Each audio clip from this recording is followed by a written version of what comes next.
இப்போ நம்ம பார்த்தீங்கன்னா ஓமக்குளம் பகுதியில் இருக்கோம். இங்கே பார்த்தீங்கன்னா இந்த குளத்தில் பார்த்தீங்கன்னா மீன் பார்த்தீங்கன்னா செத்து போயிருக்கு. ஏன் செத்து போயிருக்குன்னு பார்த்தீங்கன்னா 2 ட்ரைனேஜும் பார்த்தீங்கன்னா இணைக்கப்படலை.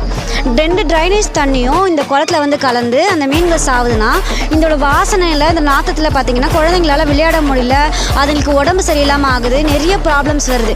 இங்கே இருக்கிற கவுன்சிலர் ஆகட்டும் மற்ற உறுப்பினர் ஆகட்டும் யாருக்குமே இந்த நடவடிக்கை எடுக்கலை.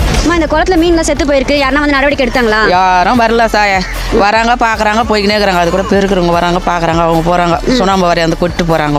வேற பாதிலே நின்று இருக்கேம்மா, இது யாரும் கம்ப்ளைண்ட் பண்ணி யாரும் எத்தாண்டு போட்டு போட்டாங்கம்மா. திருப்பி மறுபடியும் இந்த இடத்துக்கு வந்து கேட்கவே இல்லை. செத்து போய் மேலே இருக்குது, ஒருத்தர் கூட வரல. ஓட்டு கேட்கறதுக்கு அன்றைக்கி அவ்வளோ பேர் வந்தாங்க திமுக கட்சியிலேருந்து. வீடியோ மட்டும் எடுத்து போஸ்ட் பண்ணிடுறாங்க, அவ்வளோதான். அதுக்கப்புறமா என்ன ஆகுது, யாருமே வரல இன்ன வரைக்கும், வந்து பார்க்கவே இல்லை. அந்த குப்பை பெருக்கிறவங்க மட்டும் தான் வராங்க போகிறாங்க, மற்றபடி ஒருத்தர் கூட வரது கிடையாது.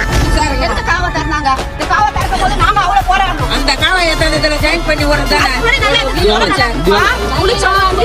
எல்லாம் இல்ல பண்ணா யூஸ் பண்ணா இப்போ எப்படி கலந்து பாருங்க.